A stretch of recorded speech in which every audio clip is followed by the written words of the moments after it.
Við haftastefnu stjórnvalda á 5. áratug aldarinnar. Þulur Þorvaldur Gylfason og Jón Egill stjórnaði gerð myndarinnar.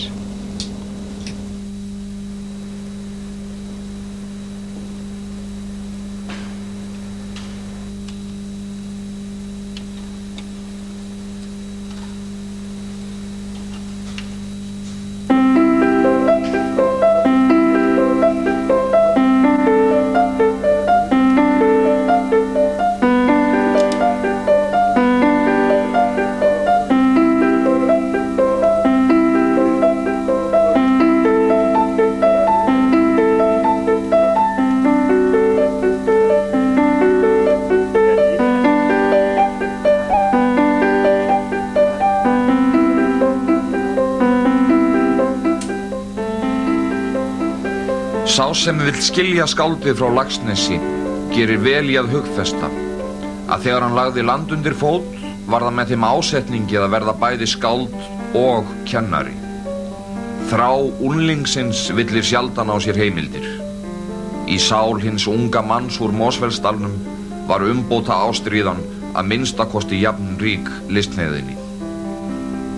Þannig segir Gunnar Gunnarsson skáld frá Halldóri Laxness árið 1945. Halldór var þá rösklega fertugur, Salka Valka, sjálfstætt fólk og heimsljós voru að baki og hann var í þann veginn að ljúka Íslandsklukkunni og hafði jafnframt þýtt Fjallkirkju Gunnars Gunnarssonar af dönsku á íslensku, 3 bækur. Peter Hallberg, prófessor í Gautaborg, einn helsti sérfræðingur heimsins í verkum Halldórs Laxness, tekur í sama streng og segir hann hafa þann metnað að vera alþýðufræðari. Séra Emil Björnsson segir svo frá árið 1985. Ég heyrði Laxness segja fyrir 3 árum eða svo, eitthvað á þá leið að menn væri alltaf að ræða og rita skáldsögur hans, eins og honum væri farið að hálfleiðast það. En undraðist hve tiltölulega lítið veri fjallað ritgerðasöfn hans, jafn margt og þau hefði að geyma þegar á allt væri litið.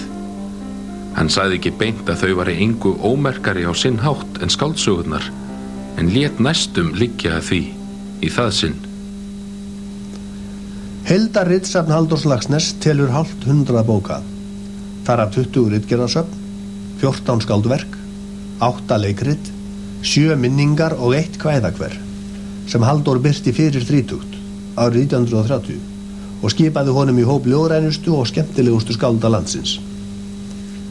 Skáldsögur hans hafa verið þýddar á mörg tungumál, en ritgerðirnar hafa ekki verið þýddar nema fáeinar bókmenntagreinar á Norðurlandamál og ekki heldur kvæðin.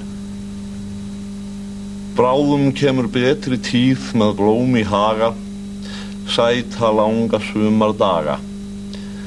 Þá gaman að trítla tún og tölt á engi, einkum fyrir unga drengi. Fólöldin þá fara á sprett og fuglinn syngur og kýrnar leika við hvern sinn fingur.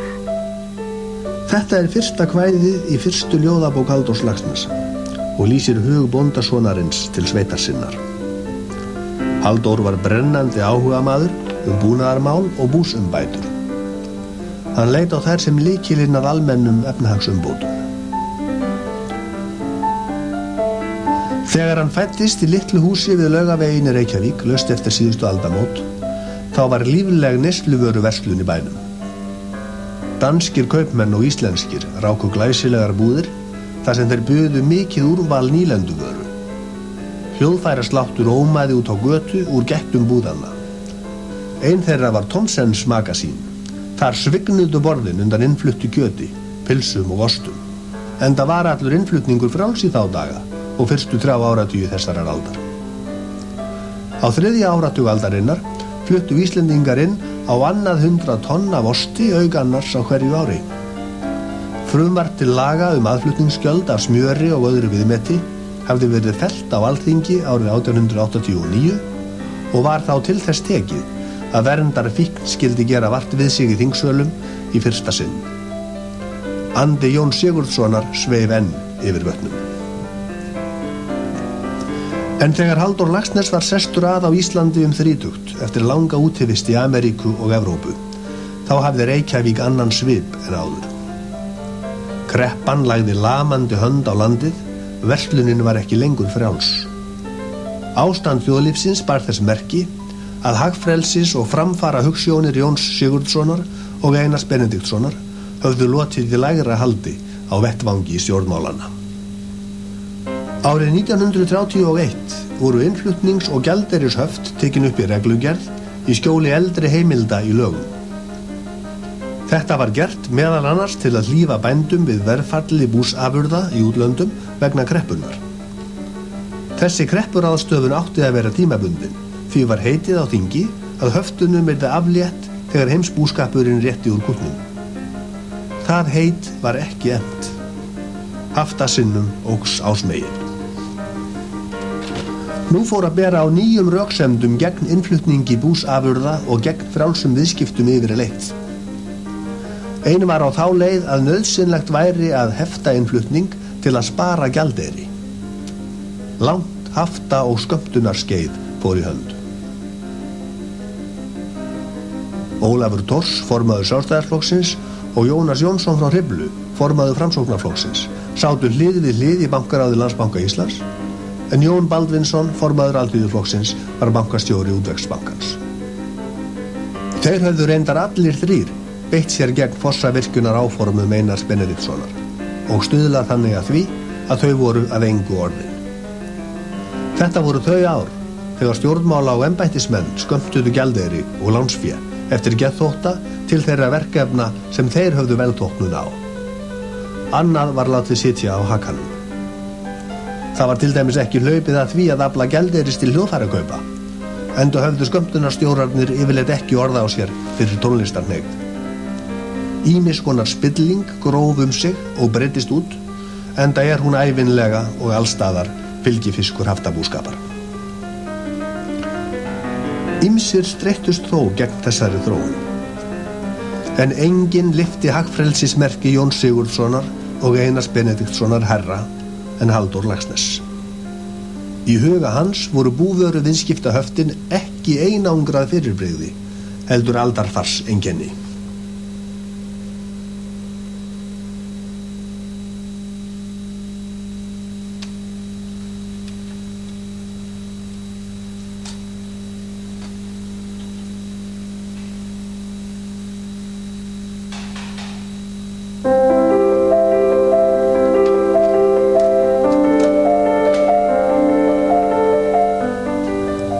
Umbóta ástríða Halldórs Laxness birtist skýrt í Alþýðubókinni sem hann samdi í Kaliforníu og sendi heim til útgáfu árið 1929 og í ritgerð hans raflýsingu sveitanna sem birtist skömmu áður í Alþýðublaðinu. Halldór segir í einu Ameríkubréfa sinna frá þessum tíma: Það ekki hægt að halda skáldskapargáfu sinni til lengdar hér á landi. Aftur á móti hef ég fengið nýja lífskoðun og hún sú að það að raflýsa sveitabæi á Íslandi og festa bæina saman, leggja niður kotbíli með lögum en púkka aðeins upp á stórbíli. Ein ritgerðin í Alþýðubókinni heitir þrifnað á Íslandi. Jón Sigurðsson hafði löngu áður brýnt það fyrir Íslendingum að fara vel með vöru sína, því að ill vara kæmi illum róm á alla þjóðina fyrir óþrifnað og vitleysu. Halldór Laxness gekk skrefi lengra og brýndi nú fyrir löndum sínum að þvo sér daglega og þess aftan. Þá að snúa sér að tönnunum í háttvirtum kjósandum. Oft hefur það haldið fyrir mér vöku hvílík feikna áhrif hinnar almennu tannskemmdir hljóta að hafa á íslenskt þjóðlíf yfirleitt. Ekki aðeins á almenna líðan þjóðarinnar, heldur einnig opinber mál og stjórnarfar.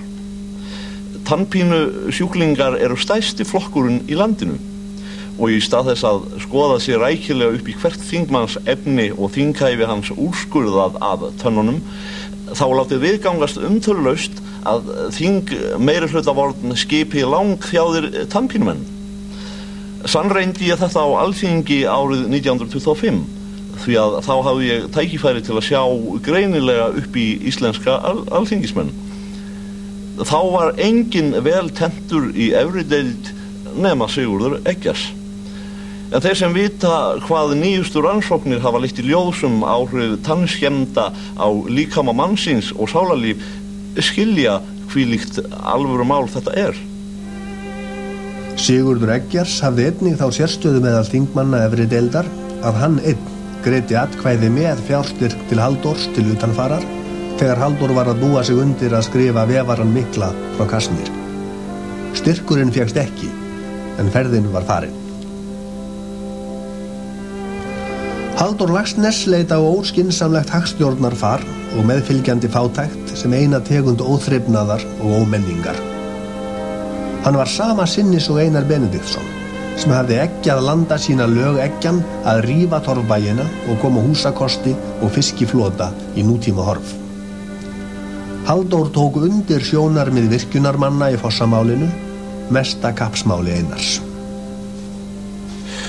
Náin kynni mín af straumum í íslensku þjóðlífi birta mér skýra forboða risavaxinnar framtíðarmenningar og skal ég nefna hér þessa. Hetjuskap íslenskra togarafiskimanna, ræktun landsins, virkjun fossanna, ljóð Einars Benediktssonar, hinar dulrænu baksýnir í raunsæismyndum Kjarvals, hetjuandinn í meðferð Jóns Leifs á íslenskum tónhugtökum. Menningar verðmæti eru lífsþægindi og gagnkvæmt. Menning efnahagsfyrirbrigði. Það menning að skapa sér umhverfi þar sem tök eru á að notið verði andlegra verðmæta þegar stríði dagsins lokið. Menn hafa ekki hálfu not af lífinu ef þeir lifa því óklipptir, skítugir og lúsugir í ruddalegum kofum við örbirgð og suppuskap. Suppuskapur og sukk eru 99% skilgetin afkvæmi örbirgðar, hvað sem talsmenn örbirgðarinnar segja. Það glæpsamlegt að kenna fólki að það eigi að fara alls á mis. Númer 1 að berjast fyrir bættum lífskjörum fátæks fólks. Það sem sagt hálfgerður hundamatur að prédika sannleikann fyrir fólki sem lepur dauðan skel. Lepja Íslendingar þá yfirleitt dauðan skel. Heilabrótalaust ekki hægt að komast nær sannleikanum. Tökum Kauptúnin. Erlendur meðalöregi lifir við betri kjör en íslenskur meðalborgari. Ég veit það af eigin kynningu. Verkamenn í París éta smjör, íslenskur meðalborgari lifir á margaríni. Þjóðernis hetjurnar og aðrir stofulegarar í Kauptúnum segja að í menningargreinum mínum kenni vanþekkingar á þjóð og þjóðháttum, en ég tek mönnum vara fyrir að trúa þeim. Ég gæti best hugsað að engin maður hafi gleggra auga fyrir þjóðsinni en ég. Ég hef lagt á mig meira erfiði en allir þjóðernis spekulantar voru samanlagðir til þess að kynnast henni. Ég hef þreigað á slagæð þjóðlífsins af nærgætnari íhygli en allir þessir pólitísku flugumenn samanlagðir, sem taka kaup fyrir það að bítast eins og náttúrulausar kettlingar í dagblöðunum. Ég ekki háður neinum pólitískum flokk, engum lánadrottni nema Guði, og tek ekkert kaup. Ég veit sem sagt að í hverri sveit eru til nokkrir stórbæir, þar sem þingmenn gista á yfirreiðum og útlendir skemmtiferðamenn byggja á dóma sína íslenskt sveitalíf. Á höfuðbólum ýmislegt eins og á að vera, en smábæirnir eru 2000 fleiri en stórbæirnir, og þar ekkert eins og á að vera. Ég sérfræðingur í kotónum. Það í kotónum sem þjóðin býr, alþýðan. Þar hinn kjarngóða bændamenning sem stofulegarar í kaupstöðunum leika með lottarabrögðin í dagblöðunum. Einyrkinn tekur gestinum á mikilli risnu. Dúkur lagður á borð og gesturinn settur við súr svið, rúbrauð og aðrar kræsingar. En á meðan situr bóndinn á kofforti út í horni og hámar í sig súran blómur lepur þunna súpu og spyr mann spjörunum úrum Jónas frá Hriflu og Kristján Albertsson í stað þess að leita fræðslu Guð og sálina. Fátæktin setur mark sitt á allt. Bæinn sjálfan, hvern búslut, hver flík, hver hugsun, hvert tillit. Ég hef komið í þau héröð á landinu þar sem allir voru kriplingar. Eða réttar sagt, fólki leit út fyrir að hafa gleypt kripling. Strit, háskar, hríðar, kuldi, barningur, þrengsli, myrkur, fíla, fáfræði, vonleysi, uppgjöf. Þetta eru leksíurnar sem ég les aftur og aftur í andliti manns eftir mann. Þær standa skrifaðar í andlitsdráttunum, augnaráðinu, limaburðinum, vaxtalæginu, málróminum. Enginn hreyfir höndni fót til að útmá þessar hroðalegu leksíur. Enginn þessara lögfestu spekinga vorra finnur hvöt hjá sér til að hreyfa litla fingurinn í áttina til að hefja menningarskilyrði þjóðarinnar. Það á að tæma út kjálkasveitirnar, afdalina, annesinn, heiðarnar, úteyjarnar og einangruðu fjarðarhólurnar, þar sem fólkið á í harðastri og tilgangslausastri lífsbaráttu og samgöngubætur eru hvað óhugsanlegastar sækir fámennis og fjarlægða. Það á að koma fólkinu fyrir á hæfari stöðum, þar sem lífið kostar minni þrældóm, minna sálarmorð, minni mannskemmingar, jafnvel þótt eftirtekjan kunnað verða rýrari pró svauðkind. Afganginn af landinu mætti nota fyrir draumaland.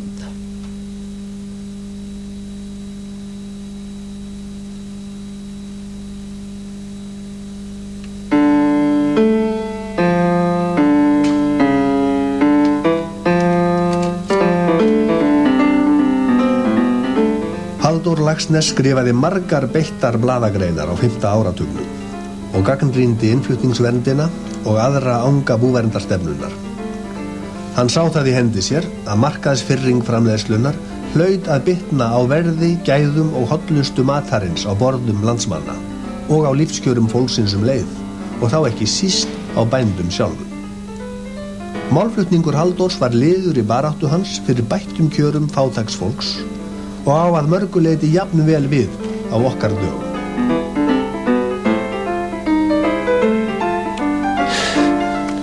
Íslendingar eru hinn eina þjóð heimsins sem lifir við ávaxtabann. Einu sinni í vor ráku menn upp stór augu í Reykjavík. Það var allt í einu komið dálítið af eplum í búðarglugga. Hvaða slys hafði borið að höndum? Yfirvöldin sendu jafn snemma eplunum yfirlýsingar til dagblaðanna, þar sem þau beittust afsökunar á þeirri óhæfu að þau hefðu neyðst til að kaupa nokkur epli handa Íslendingum. Er þetta í eina skiptið sem yfirvöldin hafa beðist afsökunar í dagblöðunum fyrir opinberar stjórnarráðstafanir. Nú eru komið undir jól og enn finnst engin ávaxtailmur úr búðunum og ávextir eru enn flokkaðir með eiturblöndum og aðeins afhentir sjúklingum gegn lífseðli. Sumir einfeldningar halda það sé einhver hagsýni bak við ráðstafanir ávaxtabann, en því fer fjarri.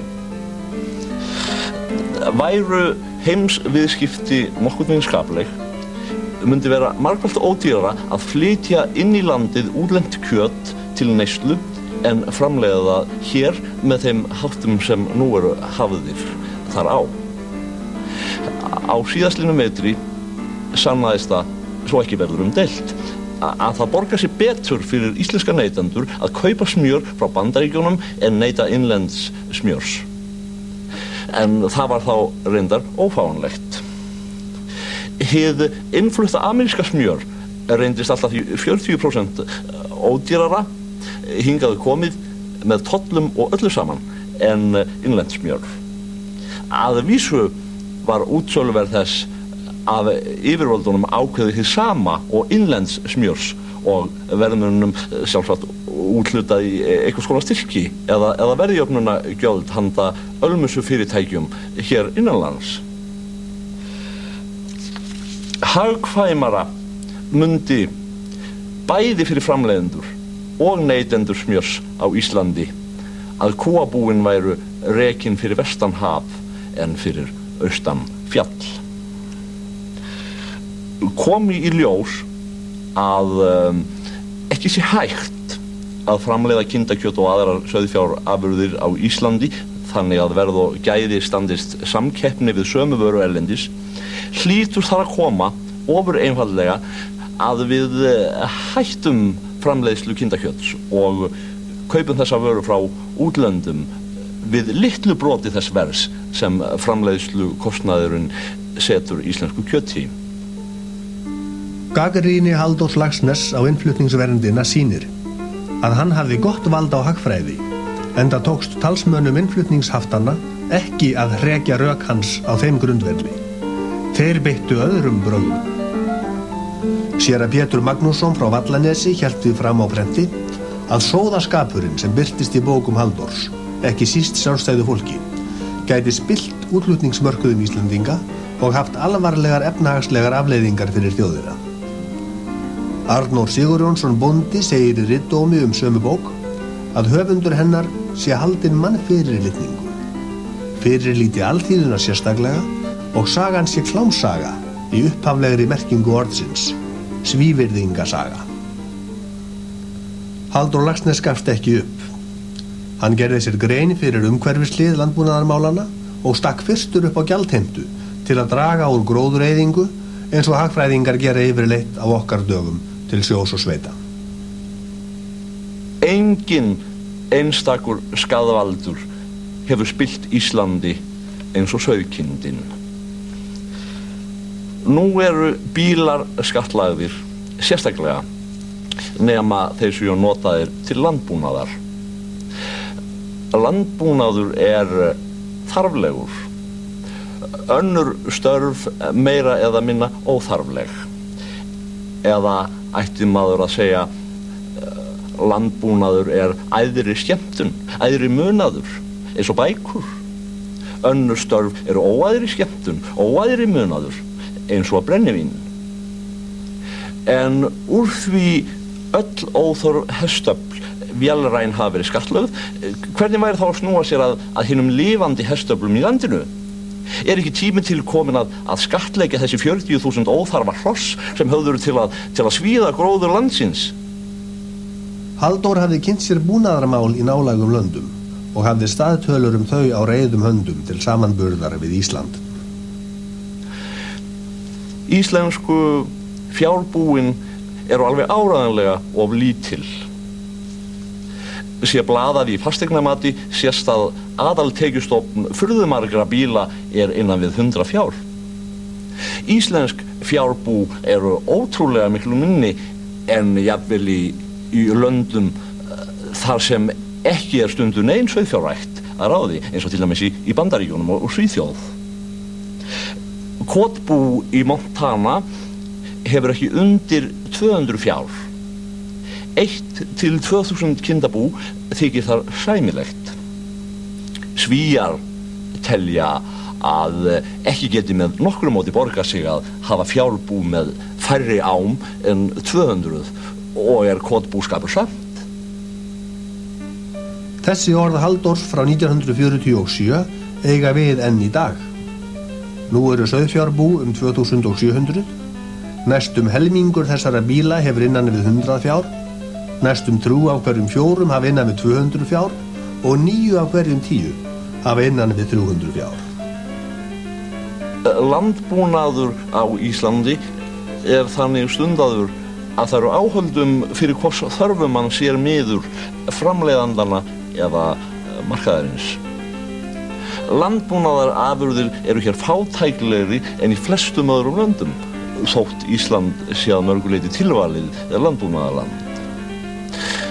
Líklega hvergi á byggðu bóli jafn miklu vinnuafli sólundað til að ala litlar hjarðir og hér. Mein íslenska sveitabúskaparins það að hann almennt rekinn á grundvelli sem lítið á skylt við landbúnað og enn minna við iðjurekstur í nútímaskilningi. Halldór taldi nauðsynlegt að fækka búum og stækka þau til að tryggja hagkvæman búrekstur og taldi samyrkjubúskap vænlegastan í þessu skyni.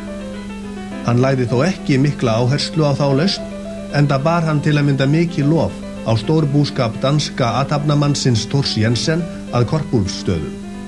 Halldór leit ekki svo á sjálfur að í sjálfstæðu fólki væri boðuð marxistisk lausn öðru fremur á vandkvæðum bænda. Sú bók var fyrst og fremst uppgjör við einyrkjabúskap og meðfylgjandi fátæktarbasl af völdum rangrar stjórnarstefnu.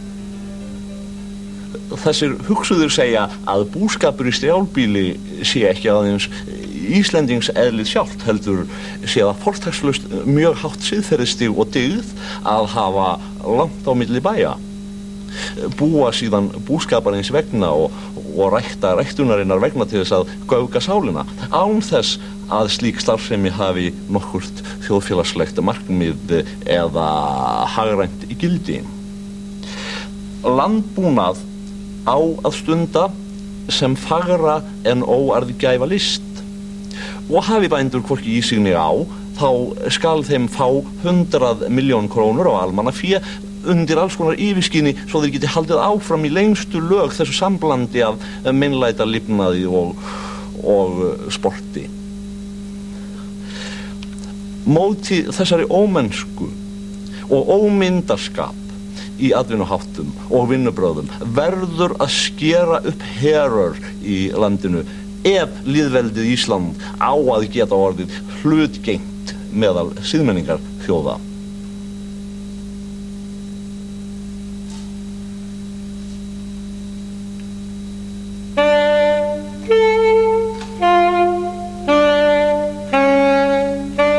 Umvandanir Halldórs Laxness vöktu hörð viðbrögð, hvort sem þær birtust í beinskeyttum ritgerðum hans eða óbeint í skáldsögunum. Stærstu stjórnmálaflokkarnir tveir, sem sátu þá eins og nú ýmist að völdum á víxl eða báður í einu, litu á hann sem hættulegan andstæðing. Salka Valka öðrum þræði skýrsla sjávarútveg.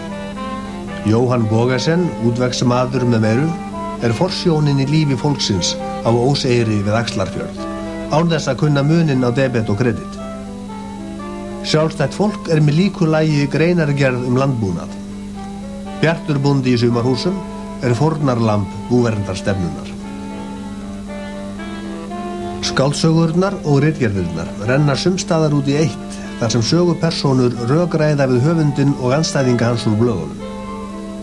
Kaupfélagsstjórinn í sjálfstæðu fólki kallar læknin þjóðnýðing, rótleysingja og pólitískan hrossabrest, kaupstaðar uppskapning sem sé fullur af útlendum belgingi, þjóðernislausan bókabjöðs og þannig áfram. Peter Hallberg segir: Í þessa þulu kann Halldór að hafa hagnýtt sér bæði andan og orðaforðan í þeim ásökunum sem hann hafði sjálfur orðið að þola. Í augum óvinna sinna var hann að minnstakosti erki óvinnur íslenskrar erfðamenningar. Guðmundur Friðjónsson skáld á Sandi skrifaði til dæmis að í skáldskaparstefnu Halldórs byggi illur andi sem grefur undan sjálfsbjargarviðleitninni, lamar fegurðartilfinninguna, kippir fótunum undan trúnni á lífið og gerir þjóðina víðfræga að endinum. Margir aðrir tóku í sama streng. Það var ekki bara boðskapurinn sem vakti andúð, heldur einnig orðfærið og rithátturinn. Barnakennarafélag Þingeyjarsýslu gerði samþykkt það að Halldór Kiljan Laxness kynni ekki íslensku og bækur hans væru árás á barnakennarastéttina. Halldór svaraði að þá hefðu Jón Sigurðsson og Jónas Hallgrímsson varla heldur kunnað íslensku, því að hann hefði í öllum aðalatriðum sótt ritreglur sínar til þeirra. Halldór átti einnig marga digga aðdáendur og stuðningsmenn meðal lesenda sinna. Það var ekki alltaf auðvelt fyrir hann að finna útgefanda framan af, en bækurnar seldust. Og Halldór Laxness átti það sammerkt með Einari Benediktssyni, að afkoma hans frá degi til dags var óháð því hversu málflutningur hans mæltist fyrir í stjórnarráðinu. en honum var ekki veitt nein opinber viðurkenning á Íslandi fyrir en eftir að hann hlaut Nóbelsverðlaun árið 1955. Skáldalaun hafði hann að vísu fengið áður eins og margir aðrir rithöfundar, en hann var færður á milli flokka eftir því hvernig vindar blésu á vettvangi stjórnmálanna. Það eru heimildir fyrir því að barátta Jóns Sigurðssonar og samherja hans hafi ekki í fyrsta lagi verið háð við hina erlendu nýlendustjórn, heldur einkum og sér í lagi við þá menn hér heima sem eru hræddir við að fylgja því sem þeir vita rétt. Það er hörmulegt þegar menn fara að líta á embætti sín, stöður eða langstraust sem gíligjafir sér til handa fyrir að fylgja fram því sem þeir vita að er rangt. Þegar einhver álitlegur hópur manna í framáliði þjóðar hefur þannig mist hið innra sjálfstæði, glatað hugmyndinu manngildi, þá er ekki góðs að vænta.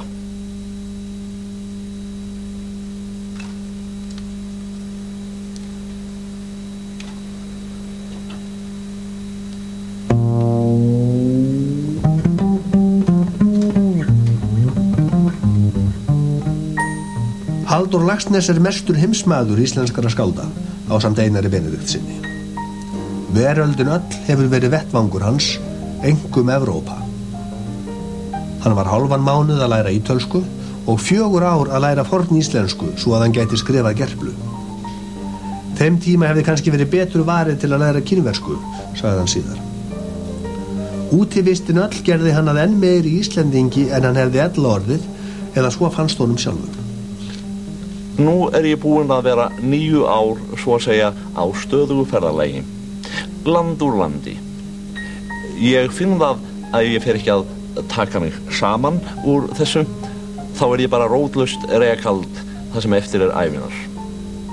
Það er vitlaust að slíta sig upp úr jarðvegi og menningu síns eigins lands og þjóðar og vera flækjast milli útlendinga árum saman.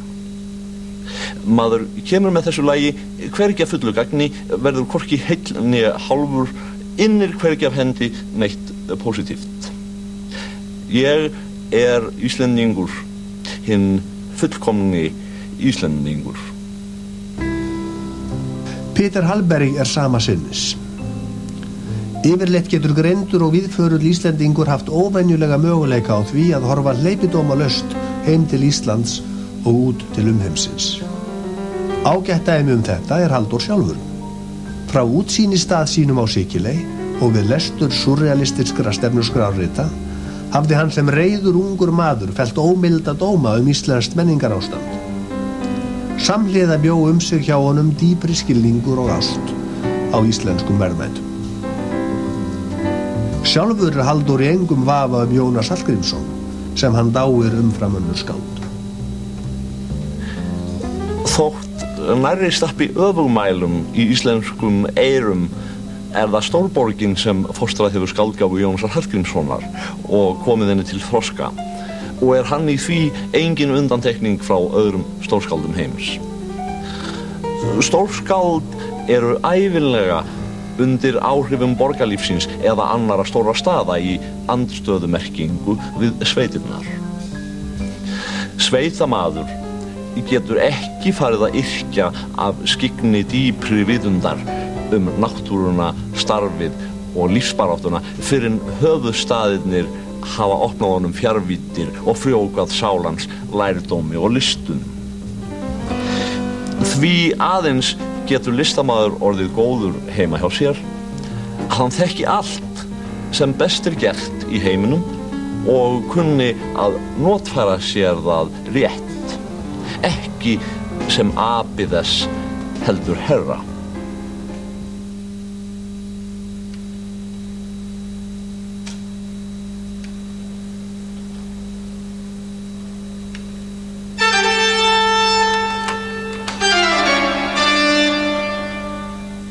Halldór Laxness hafði ekki sérstakan áhuga á stjórnmálum umfram áhuga menntamannsins og gaf sér því ekki mikinn tíma til stjórnmálastarfa þótt þjóðfélagsumbóta ástríða hans og samúð með fátæku fólki renni eins og rauður þráður í gegnum verk hans öll. 30 hefur hann enn sem komið engan fastan samastað í pólitík. Áhugi minn á því sviði einvörðungu hagræn. 3 herbergja íbúð með rafmagni, stuttur vinnutími, mikið næði og góð menntun handa alþýðu, samvinnusnið á verslun, útgerð, búskap, stórstíluð samvinna eða ríkisbú handa bændum og kotbúskapur lagður niður. Hann var úthrópaður kommunisti í blöðunum, en hann hirti ekki að andmæla því. Hann gekk ekki í kommunistaflokkin meðan flokkurinn hét því nafni fram til ársins 1938, en hann stuðlaði að stofnun sósíalistaflokksins það ár og gekk til liðs við hann og aflaði flokknum trúlega meira fylgis, að minnstakosti meðal menntamanna, en flestir aðrir menn. Ég kvektur á því að ganga og snemma í flokka. Ég fór sem sagt einu sinni að játa kristna trú af því að ég hélt að grundvalla kenninga kristindómsins væru samræmanlegar við rök mannlegs lífs. En ég gerði það of snemma. Brennt bað forðast eldinn. Nú þori ég ekki að játa mig kommunista fyrir en ég hef skapað mér skoðun það af eigin sjón og reynd að hve miklu leyti kommunismin samrýmist rökum mannlegs lífs þar í landi sem verið að gera tilraunir til að framkvæma hann.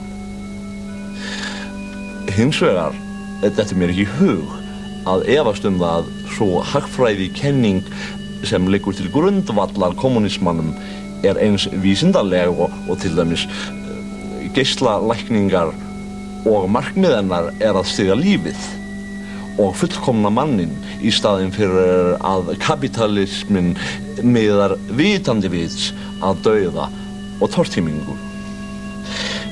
Ég hef alltaf talið mig vinstri sósíalista. Halldór Laxness fór til Rússlands á 4. áratugnum og skrifaði 2 lofsamlegar bækur ástandið þar, eins og ýmsir aðrir rithöfundar frá öðrum löndum gerðu einnig á þeim tíma.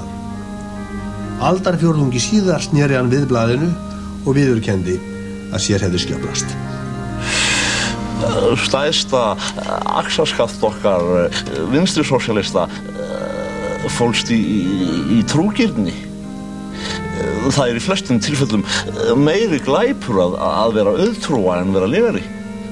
Við höfðum hrifist af byltingunni og bundum vonur okkar við sósíalisma.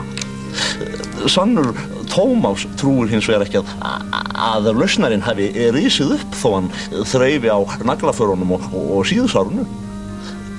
Við trúðum ekki þó við tækjum á því hvílíkt þjóðfélagsástand var í Rússlandi undir Stalín. Við trúðum ekki að því aðrir leguðu að okkur að það væri gott, heldur að því að við lugum því að okkur sjálfur. Viðurkenning Halldórs Laxness kom seint að sumum fannst, en hún kom þó og hún heyrðist svo að lesendur hans heima og erlendis tóku eftir henni. Og hann var samkvæmur sjálfum sér. Hann fór ekki í framboð árið 1963 gegn stjórninni sem lyfti ávaxtabanninu og hann skipaði nafni sínu ekki á framboðslista eftir það.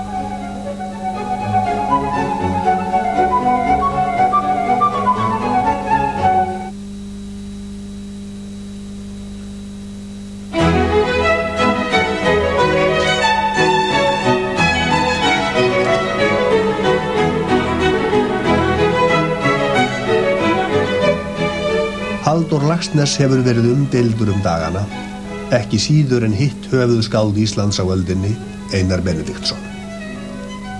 Þeim tveim dugði ekki að yrkja Ísland af áhorfendabekk. Þeir voru frjálslyndir, djarfir og framsýnir umbótamenn. Ranglæti, fátækt og fáfræði voru eitur í beinum þeirra beggja og djúp andúð á þessu þrennu var einn þykkasti þráðurinn í þjóðfélagsumbóta ástríðu þeirra. Þeir voru knúnir áfram af ströngum metnaði fyrir hönd þjóðar sinnar í straumhörðu samfélagi stórþjóðanna. Og þóttir væru báðir nær ávallt í minni hluta í innanlandsmálum, eins og Jón Sigurðsson hafði verið á undan þeim, þá standa þeir nú allir þrír með pálmann í höndunum við upphaf nýrrar aldar. Viðhorf þeirra til markaðsbúskapar, millilanda viðskipta og erlendrar fjárfestingar í framfaraskyni hefur heimsbyggðin nær öll gert að sínu sjónarmiði hinn síðustu ár með rök og langa reynslu að leiðarljósi. Ísland hlýtur að fylgjast með þeirri þróun. Það er að elska, byggja og treysta á landi.